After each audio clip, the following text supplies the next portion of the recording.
Hey Noble One, so today I'd like to explore a little bit more in details this idea of the origins and foundation of Rome. Now a lot of you are very interested in Rome, and I think we are all familiar here with the official, we could say state officially sanctioned date of the foundation of Rome being 753 BC. And whenever we think about the founding of Rome, we also connect this to the mythological stories, the traditional accounts, the idea of Romulus and Remus, the story of the she-wolf. I think we all have heard of this, whether you be an amateur when it comes to history, or whether you be like someone with a PhD, specifically as a classicist. With that being said, today I want to go deeper than that, all the way back to the origins of the Latins as a people. And note that I'm using the word origin on purpose. You'll see why in a second. There is one thing that I'd like to underline just for precision's sake, and also to make sure that everyone has a clear understanding of what we're talking about when discussing Italy as a peninsula geographically, but in classical antiquity. So today when we look at Italy, my home country, we think, okay, yeah, we've got Italy and Italy has got Italians, end of the story. But when it comes to classical antiquity, particularly at the very beginning, so not during the Empire, Principate or Dominate, not during the Republic, not during the Kingdom, but really the early time. So if we go all the way back to 1300 BC. Now, the Latins as a people come into the picture, would enter the theater, we could say, around 1300 years before Christ. At least when it comes to that specific area, which we call Latium, so the region where Rome will be built. The center of the world from a classical perspective. But there were many other people that were inhabiting Italy at that time, and please keep in mind that I'm using the word Italy geographically, not of course as a modern country in a contemporary perspective. And this connects well to the idea of Italic populations. You probably heard this term. And what's interesting is that when we say Italic population, that doesn't mean all the different populations that were living in the Italian peninsula. Oh no. The Latins were not Italic. The Greeks that were living there were not necessarily Italic. There were quite a few Celtic populations that were living particularly in the northern sections of Italy. So when you say Celtic, you don't just mean the Gauls. There were plenty of Celts in northern Italy too. Sabines or Osci would be Italian people. Then you have Etruscans. Lots of different populations and people were living in Italy. Now there are two terms that classical writers tell us, both Greek and Latin by the way, when it comes to how to define the very early settlers that will be the beginning of the Roman people.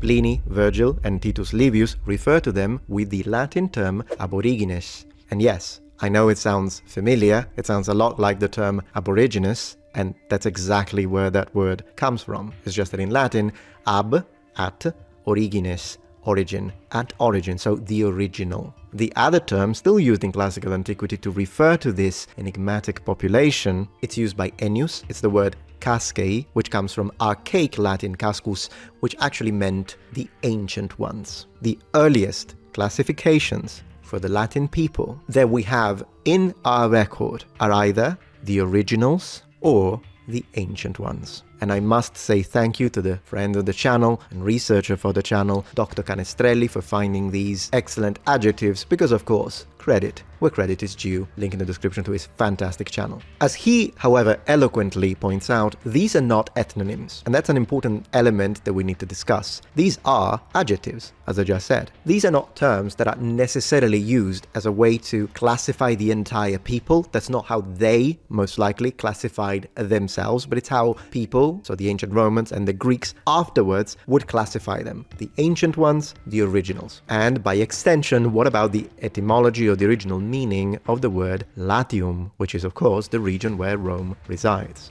Well, the region is the most interesting one, so let's begin with the people. When we look at the origins of these words, we have to always distinguish between the mythological approach and then the archaeological approach based on, of course, the evaluation of the material evidence and then linguistic documented evidence. We are told that these people are named after one of their kings, King Latinus. and that this name was given to them as a way to honor them by Aeneas himself. And therefore, the sort of mythological description that the Romans used when it comes to these early people that founded their entire civilization, if you will, is that they were a mix. The Latins were a mix of these original ancient ones that were descending into the valley and the people that were running away from Troy, right? Because that's also part of the myth. Then they mix together, they become the Latins. A mixture between the aborigines, the originals, and the Trojans that are fleeing Troy. An interesting side note to this is that when these ancient ones reach Latium, they don't find it empty.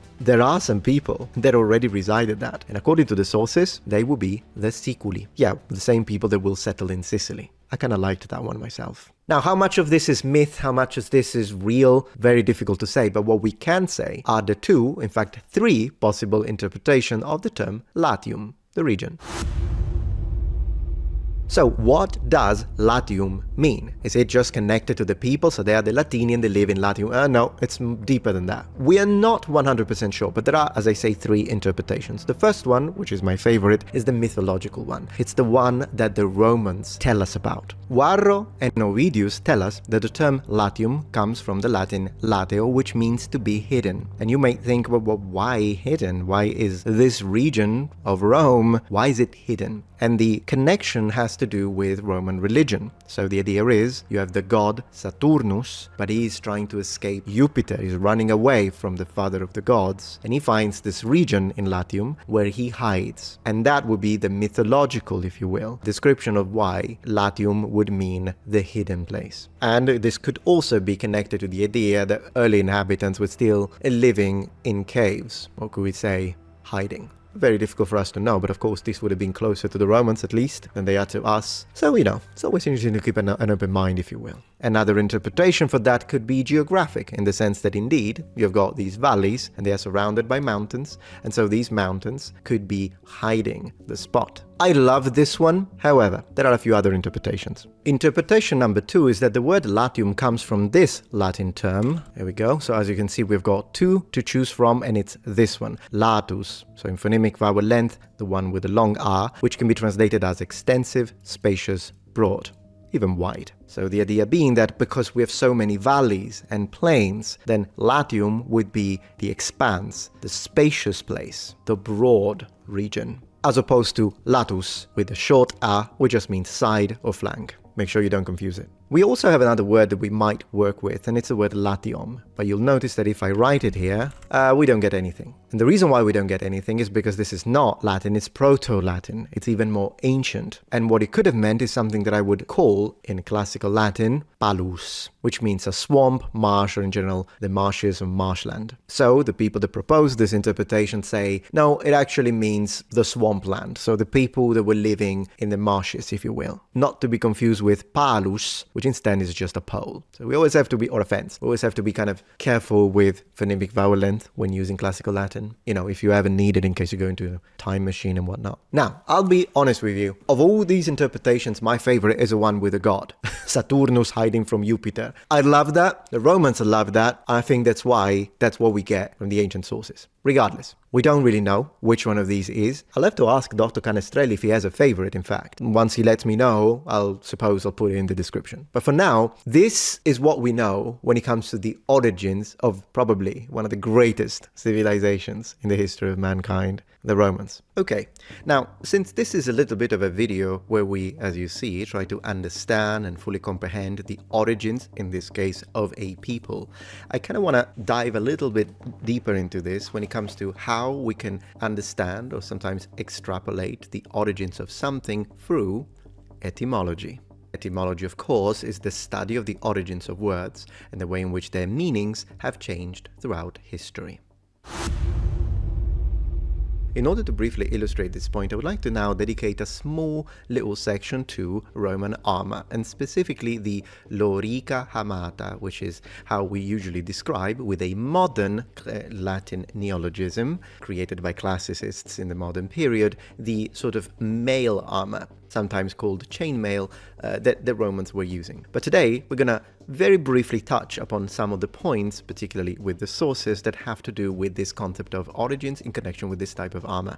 If we want to know, for instance, where does the lorica hamata come from? What's the origin? Well, first we're going to go and have a look at the history, and it is most likely connected to the 3rd century BC. In fact, the last quarter. The Romans never refer to the lorica hamata as a lorica hamata. This name never appears in the sources, but it is an interesting guess, because even though the word or lorica hamata don't appear, the word hamus does, and it's what the classicists used in order to come up with this name. The word hamus in Latin is translated as hook, maybe even spike, but in this case we're going to look at translation number 1. A hamus is a hook in the sense of something you use for fishing, right? And that's interesting because at the end of the day, particularly when we look at the single rings that constitute, in their multiplicity, a lorica hamata, well, they are kind of like hooks that then are connected with a rivet, oftentimes when it's fully riveted, and sometimes it's half riveted, half solid. The Romans absolutely used the word hamus to describe the component of this armor, so the single rings. Another word that the Romans do use absolutely in the sources to describe what this type of armor is made of is the word catena, for plural catenae, which means literally chain. So even though they didn't call it chainmail, of course, and we never find the word lorica catena, so that doesn't happen, but they do refer to the strips of many rings as catenae, specifically in the context of the description of this armor. And the descriptive aspect of it is really what I wanted to focus on now. The Romans do mention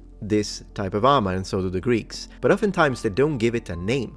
They just give us descriptions. They tell us, and they were when the soldiers, for example, of Pompeii, were wearing this sort of armor, which was made of many chains, or iron, for instance. Or sometimes they tell us it's made of a multiplicity of hooks. They describe it. So what would they call it? In my opinion, we have two options here. We have the speculative option, and then we have the one based on the actual sources, which, in my opinion, also tells us a lot about the origins of this armor.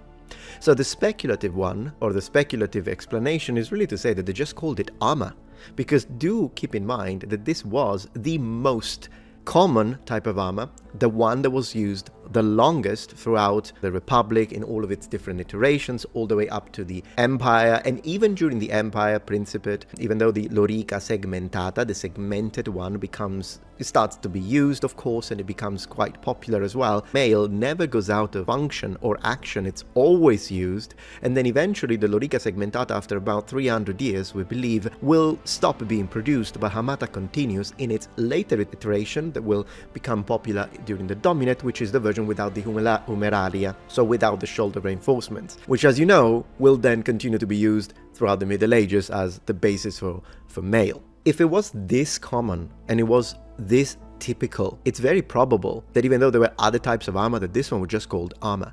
And in fact, it is mentioned as thorax. Let me show you. Here it is, thorax. This is a word that we know for a fact was used to refer to it, which just means cuirass. It also means upper body, but cuirass, breastplate, pretty much armor, and they do use it.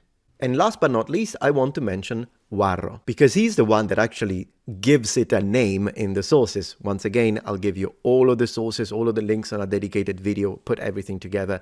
Now we are just chatting. But Varro gives it a name specifically and calls it Lorica Gallica. Now what does that tell you? Well, it connects with that 3rd century BC that I mentioned as we started this section, because the Romans, during that period, in that specific period of time, were fighting against the Gauls, specifically the Gauls of Cisalpine Gaul. And guess what? The type of armor that the Gauls were using was indeed mail. It's just that not every Gaul could wear a mail shirt because it was too expensive, so only their leaders, their nobles, could wear these. It is very likely that they called it Gallica because they copied the enemy's models from the Gauls, and then the difference is that having a strong economic backbone during the Republic, and then of course during the Empire, they took it and gave it to every single soldier. which really made the difference. So this was just to kind of open up with a little bit of a interesting discussion as to how you can deep dive, look at words, look at how certain items of equipment are called, jump into etymology, and perhaps figure out or have a strong indicator as to the, in fact, origins of the thing itself, or as was the main topic of this video, the people. If the origins of armor and all the different types in connection with their words and their meanings, and maybe with a lot of sources, is something that you're interested in, do let me know in the comments below, because I will make a dedicated video. If you're enjoying this video so far, please take a moment to check out my Patreon page. With as little as a $5 support, you can help us ensure that we can continue to produce high quality and high researched content. And at the same time, you get access to polls, extra videos, unlisted streams, and much more. Thank you so much. Now, since today we are talking a lot about the origins of all sorts of things, let me tell you a little bit about the origins and in connection with the word of the weapon called Gladius, in connection also with its words. So, to cut a long story short, there are multiple subcategories of Gladius, and you're probably familiar with that. We have the Pompeii Gladius and Mainz Gladius, but one of these is called Gladius Hispaniensis. Let me show you this word very quickly. There it is, Hispaniensis, which means, as it says here, Spanish. Now, of course, Spanish might be a little deceptive in the sense that in this specific time, we're talking about the whole Iberian Peninsula. Now, in the 5th century BC, the Iberian Peninsula was infiltrated by the Celts, in the sense that there was a reasonable relocation of some Celtic tribes, which not only brought their culture, but also their material culture with them, including swords. In this specific time period, the sword that the Celts were using was called the Latin B, which was a type of relatively longish iron sword that was used mostly for slashing motions. But then these people, together with the local smiths, will create a little bit of a hybrid sword between the swords used by the local populations, indigenous populations, and these swords manufactured by the Celts. And this connection will create the so-called Gladius Hispaniensis, which was a mixture between stabbing swords and slashing swords, kind of taking the best of both worlds, if you will. And the Romans, once again, give it its name because of its place of origin, even though, as you can see, the origins are a lot deeper than just saying, well, it's a sword that was made in Spain. You guessed it right. If you're interested in a dedicated video, let me know. So let's do one more.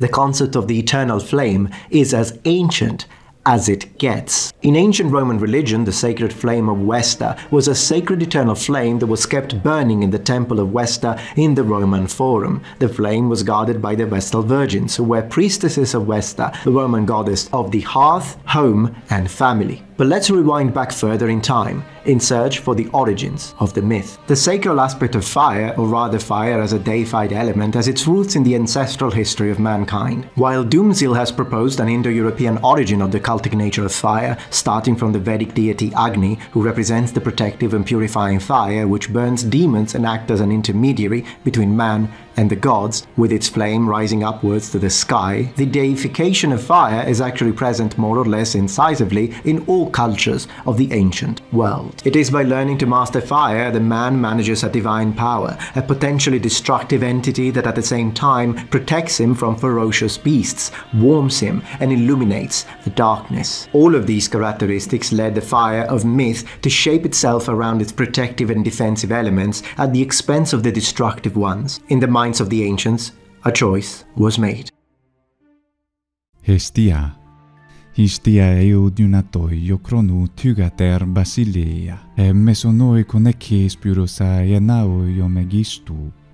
The Greek deity to whom the flame was consecrated is Hestia, whose very name directly recalls the domestic hearth. Theoretically, the hearth of every private home was sacred to Hestia and was her manifestation, but every Greek polis or city also had a public place called Prytaneion, which was consecrated to Hestia and preserved her sacred fire, which was never to be extinguished and represented the spirit of the city. Originally, this was supposed to be some sort of royal residence, the seat of the Britannisch. and in addition to being the meeting place of the most powerful magistrates and the place where the city's fire is kept, it becomes where foreign ambassadors are welcomed and where the most deserving citizens are hosted for some time at the state's expense, to symbolize the origin of a new common civic bond in the new settlement. And it's no coincidence that Vesta has the epithet Iliaca for Ovid, meaning of Ilium, so of Troy. There is a strong mythological and literary connection to the sacred fire of the goddess of the hearth, thus Hestia of Troy,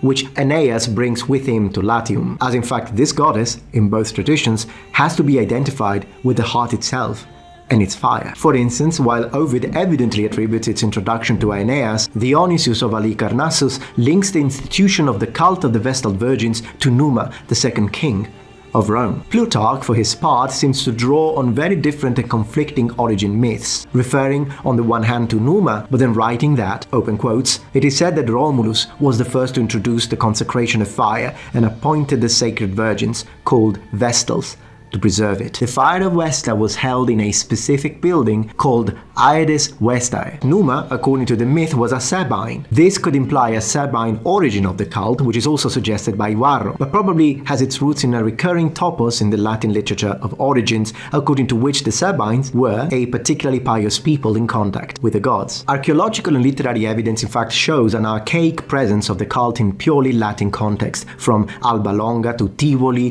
to Aricia, Lanuvio and to Carsoli. And if a common origin with the cult of Hestia is probable, the cult of Vesta evidently develops autonomously, particularly with the figures of the Vestal Virgins, a purely female priesthood that is absent in the Greek context. A reality we could consider close, but at the same time very different from the cult of the sacred flame in the classical world, is the more ancient worship of fire in the Iranian world. Similarly to the cults of Hestia and Vesta, the veneration of fire within the Zoroastrian religion clearly has its origin in a cult of the domestic hearth. The hearth, providing warmth, light, and comfort, was considered by the ancient Indo-Iranian people as the visible incarnation of the divinity Atar, to whom regular offerings were paid, according to a ritual that involved throwing the fat of a sacrificial animal into the fire, letting it melt completely, and thus feeding the flame and making it soar. Strabo reports that the Persians offered, open quotes, sacrifices to the fire by adding dry debarked wood and putting fat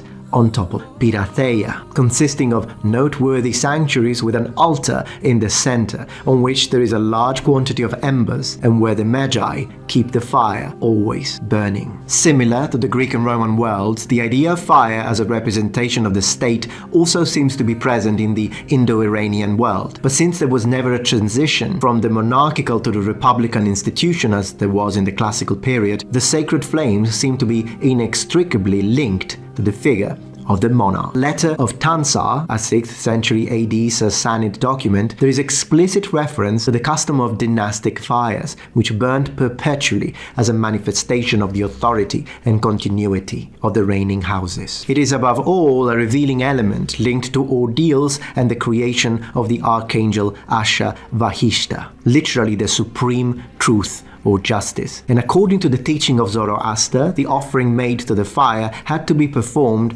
with thought turned to the principle of truth. In Zoroastrian cosmogony, the fire created by Asha permeates all the other 6 creations of the other 6 archangels: men, animals, minerals, earth, water, and plants, giving them warmth and consequently the vital spark. The sacred fire of the supreme truth also manifests itself in many visible forms, from the greatest of all, the sun that orders day and night and controls the seasons, to domestic and ritual fires, and also the revealing fire of the judicial ordeal, prototype of the torrent of fire of the day of judgment. I wish to read now the words of Alexander the Great as reported by Diodorus Siculus, which he spake at the death of Hephaestion. He ordered all the inhabitants of Asia should extinguish those fires that the Persians called sacred.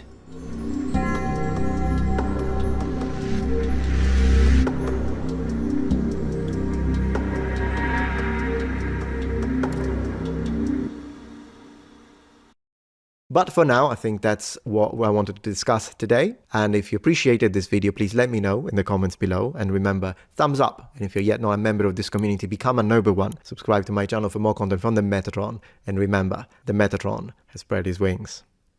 Goodbye.